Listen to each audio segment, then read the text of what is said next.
మనకు central repository అనేది ఎందుకు యూజ్ చేస్తామంటే ఇక్కడ మన డెవలప్మెంట్ టీం వాళ్ళు డెవలప్ చేసిన కోడ్ కానీ యాక్సెస్ చేసుకోవడానికి మనము సెంట్రల్ రిపోజిటరీని ఆర్గనైజేషన్ వాళ్ళు ఒక అప్లికేషన్ని చూజ్ చేసుకొని ఇస్తారన్నట్టు సెంట్రల్ రిపోజిటరీని. ఇక్కడ ఎందుకనంటే మల్టిపుల్ డెవలపర్స్ ఒకటేసారి వర్క్ చేయడానికి, కోడ్ సేఫ్గా మెయింటైన్ చేయడానికి, వర్షన్ హిస్టరీని ట్రాక్ చేయడానికి, టీంలో కొలాబరేషన్ ఈజీగా చేసుకోవడానికి మనకు సెంట్రల్ రిపోజిటరీని యూజ్ చేస్తూ ఉంటారు. అందరూ తమ కోడ్ని రిపోజిటరీలో చెక్ఇన్ చేస్తారంటే, చెక్ఇన్ అని అంటే అప్లోడ్ చేస్తూ ఉంటారు డెవలపర్సు. ఎవరైతే డెవలప్మెంట్ టీమ్ డెవలప్ చేసిన కోడ్ని ఆర్గనైజేషన్లో ప్రతి ఒక్కరూ చూస్తూ ఉంటారు కదా, దాన్ని డౌన్లోడ్ చేసుకోవడాన్ని చెక్అవుట్ అంటారు అన్నట్టు. ఇక్కడ పాపులర్ టూల్స్ ఏవైతే ఉన్నాయంటే మనకు గిట్ కానీ, గిట్ హబ్ కానీ, గిట్ ల్యాబ్ కానీ, బిట్ బకెట్ కానీ, ఇవన్నిటి ఏంటంటే మన వర్షన్ కంట్రోల్ టూల్స్ అని అంటే మన సెంట్రల్ రిపోజిటరీ లాగానే వీటిని యూజ్ చేస్తారు అన్నట్టు. ఇక్కడ చెక్ఇన్ అంటే కోడ్ అప్లోడ్ చేయడం కానీ, అంటే డెవలప్మెంట్ టీం వాళ్ళు చేస్తారు మెయిన్గా. చెక్అవుట్ అని అంటే కోడ్ డౌన్లోడ్ చేయడం కానీ, ఇక్కడ వర్షన్ కంట్రోల్స్ ఇక్కడ ఇది మెయిన్. ఇక్కడ టెస్టింగ్ ఫేజ్ ఏంటంటే మనకి ఇక్కడ మెయిన్ మన టాస్క్లు అనేది స్టార్ట్ అవుతాయి అన్నట్టు. టెస్టింగ్ ఫేజ్లో సేమ్ ఏంటంటే మన రిక్వైర్మెంట్ని అనాలిసిస్ చేసుకోవడం కానీ, అనాలిసిస్ చేసుకున్న రిక్వైర్మెంట్లో ఏమైనా డౌట్స్ ఉంటే వాటిని అన్క్లియర్ డౌట్స్ ఏమైనా ఉంటే వాటిని మనం కన్సాలిడేట్ చేస్తాం కదా, కన్సాలిడేట్ రివ్యూ రిపోర్ట్ ఉంటుంది కదా, కన్సాలిడేట్ రివ్యూ రిపోర్ట్ని బిజినెస్ అనలిస్ట్కి పంపించడం కానీ, అందులో ఏమైనా డౌట్స్ ఉంటే ఆ బిజినెస్ అనలిస్ట్ మనకు క్లియర్ చేయడం కానీ, అంటే క్లియర్ ఎలా చేస్తారంటే మీటింగ్ పెట్టి క్లియర్ చేయడం కానీ, లేకపోతే ఎలాగైనా క్లియర్ చేస్తారు. క్లియర్ చేసిన తర్వాత మనము ఆ కన్సాలిడేట్ రివ్యూ రిపోర్ట్ని మనకు అప్డేటెడ్ రివ్యూ రిపోర్ట్ అనేది వస్తుంది మనకు, యూఆర్ఆర్ అప్డేటెడ్ రివ్యూ రిపోర్ట్ వచ్చిన తర్వాత మనం టెస్ట్ సినారియోస్ ఐడెంటిఫై చేస్తాం అన్నట్టు. యాజ్ అ టెస్టర్గా మన టెస్టింగ్ వర్క్ ఇక్కడ ఎగ్జాక్ట్గా స్టార్ట్ అవుతుంది. టెస్టింగ్ సినారియోస్ ఐడెంటిఫై చేసిన తర్వాత టెస్ట్ కేసెస్ని డిజైన్ చేయడం. అంటే టెస్ట్ కేస్ డిజైన్ అంటే టెస్ట్ కేసెస్ని డెవలప్మెంట్ చేయడం. టెస్ట్ కేస్ని డెవలప్మెంట్ చేసిన తర్వాత ఏమవుతుందనంటే బిల్డ్ రిలీజ్ అయిన తర్వాత మనము బిల్డ్ రిలీజ్ అయ్యాక వెయిట్ చేస్తాం. బిల్డ్ రిలీజ్ అయిన తర్వాత టెస్టింగ్ ఎన్విరాన్మెంట్ని సెటప్ చేసుకున్న తర్వాత టెస్ట్ కేసెస్ని ఎగ్జిక్యూట్ చేస్తాం అన్నట్టు. టెస్ట్ కేసెస్ని ఎగ్జిక్యూట్ చేసిన తర్వాత ఏదైనా డీవియేషన్ కనుక కనిపిస్తే, అంటే క్లయింట్ రిక్వైర్మెంట్కి ఇందులో వర్కింగ్ అవుతున్నటువంటి డెవలప్మెంట్ టీమ్ డెవలప్ చేసిన అప్లికేషన్కి డీవియేషన్ ఏమన్నా కనిపిస్తే దాన్ని బగ్ అని మనము అనుకుంటాం. బగ్ని మనం ఫస్ట్ టైం డిటెక్ట్ చేసి టెస్ట్ మేనేజ్మెంట్ టూల్స్ ఏవైతే ఉంటాయో, బగ్ ట్రాకింగ్ టూల్స్ ఉంటాయి కదా, మాది ప్రీవియస్ ఆర్గనైజేషన్లో బగ్జిలా టూల్ యూజ్ చేసేవాళ్ళము. కొన్ని కంపెనీస్ జీరా యూజ్ చేస్తాయి అన్నట్టు. మనం బగ్జిలా టూల్స్లో మనము బగ్ని మనం రేజ్ చేసి స్టెప్స్ రీప్రొడ్యూస్, మనం ఎక్కడైతే వచ్చిందో మనకు బగ్ స్టెప్స్ అన్నిటిని మనం రీప్రొడ్యూస్ చేస్తాం. చేసిన తర్వాత అటాచ్మెంట్స్ మనం ఎక్కడైతే బగ్ వచ్చిందో దాని అటాచ్మెంట్స్ అన్నిటిని మనం ఇక్కడ వాళ్ళకు సబ్మిట్ చేయడం జరుగుతుంది. సబ్మిట్ చేసిన తర్వాత వాళ్ళు ఏం చేస్తారంటే డెవలప్ చేస్తారు. వాళ్ళు మళ్ళీ చెక్ చేసుకొని మళ్ళీ కోడ్ని మళ్ళీ డెవలప్ చేస్తారు. డెవలప్ చేసిన తర్వాత వాళ్ళు ఫిక్స్ చేస్తారు. ఎక్కడైతే వాళ్ళకు కోడ్లో ఇష్యూ వచ్చిందో దాన్ని ఫిక్స్ చేసి మళ్ళీ బిల్డ్ పంపిస్తారు. అప్పుడు మనం ఏం చేస్తామంటే మళ్ళీ రీటెస్ట్ చేసిన తర్వాత ఆ బగ్ని క్లోజ్ చేస్తాం అన్నట్టు.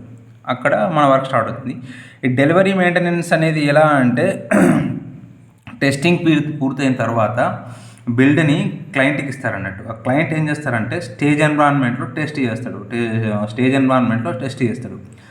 స్టేజ్ ఎన్విరాన్మెంట్లో టెస్ట్ చేయడం అంటే మన టెస్టింగ్ టీం ఉంటుంది, టెస్ట్ చేసిన తర్వాత బిఫోర్ గోయింగ్ టు లైవ్లోకి అంటే యూజర్స్కి అందుబాటులో ఉండడానికంటే ముందు క్లయింట్ మనకు యూజర్ కేసెస్ అనేవి ఇస్తానంట. యూజర్ కేసెస్ అంటే లైవ్లో ఏ విధంగా అయితే అప్లికేషన్ వర్క్ అవుతుందో, అంటే సపోజ్ జొమాటో ఇప్పుడు యాప్ ఉందనుకోండి, జొమాటో యాప్లో మనం యూజర్ నేమ్ ఇస్తాము. యూజర్ నేమ్ ఇచ్చిన తర్వాత మనకు ఓటీపీ రావడం కానీ, లేకుంటే జీమెయిల్ ఇచ్చిన తర్వాత కానీ మనకు కన్ఫర్మేషన్ మన జీమెయిల్కు మెయిల్ రావడం కానీ, ఇలాంటివి చేసిన తర్వాత మనం సెర్చ్ ఆప్షన్లో మనకు రెస్టారెంట్ కనబడడం కానీ, ఆ కనబడ్డ రెస్టారెంట్ని మనం ఆర్డర్ చేసుకోవడం కానీ, ఆర్డర్ చేసుకున్న తర్వాత మనం పేమెంట్ చేయడం కానీ, పేమెంట్ చేసిన తర్వాత మనకు డెలివరీ బాయ్ యొక్క కాంటాక్ట్ డీటెయిల్స్ కనిపించడం కానీ, ఇవన్నీ ఫ్లో ఉంటుంది కదా. ఇది అన్నిటినీ యూజ్ కేసెస్ అన్నట్టు. ఈ యూజ్ కేసెస్ని మనకు బిఫోర్ గోయింగ్ టు ప్రొడక్షన్ మనకు క్లయింట్ ఇస్తాడు. వాటిని టెస్ట్ చేసిన తర్వాతనే క్లయింట్ అప్పుడు ఏదైతే యూజ్ కేసెస్ పాస్ అవుతుందో యూజర్ యాక్సెప్టెన్స్ టెస్టింగ్ అని అంటారు, యూఐటీ టెస్టింగ్ అంటారు దాన్ని. అది పాస్ అయిన తర్వాతనే లైవ్లో యూజర్స్కి అందుబాటులోకి తీసుకొస్తారంట అప్లికేషన్ని. లైవ్లో అందుబాటులో ఉంచడం అంటే మనకు ప్లే స్టోర్లో మనకు ఉంచడం, ప్లే స్టోర్ నుంచి మనం డౌన్లోడ్ చేసుకుంటాం కదా అప్లికేషన్స్, అలా యూజర్స్కి అందుబాటులో ఉంచడం. మెయింటెనెన్స్ ఏంటంటే అప్లికేషన్ డెవలప్మెంట్ చేయడంతోనే మన పని అయిపోదు. ఇప్పుడు ఫ్యూచర్లో ఏమన్నా, ఇప్పుడు సపోజ్ బ్యాంకింగ్ అప్లికేషన్స్ అప్పుడప్పుడు క్రాష్ అవుతుంటాయి. ఏదైనా అప్లికేషన్ కానీ యూజర్స్ ఎక్కువ అవుతుంటే క్రాష్ అవ్వడం కానీ, లేకుంటే రెస్పాన్స్ టైం లేట్ ఇవ్వడం కానీ ఇలా అవుతుంటాయి కదా. కొత్త ఫీచర్స్ ఏమైనా కానీ డెవలప్ చేస్తూ ఉంటున్నాం కానీ, ఇలా క్రష్ అయినప్పుడు ఫిక్స్ చేసి ఇవ్వడం కానీ, ఏదైనా న్యూ ఫీచర్స్ కావాలంటే క్లయింట్కి మనం ఇవ్వడం కానీ, మనము మెయింటెనెన్స్ చేస్తూ ఉండాలి. ఎందుకంటే ఇప్పుడు క్లయింట్కి ఆ కంపెనీకి ఉన్నటువంటి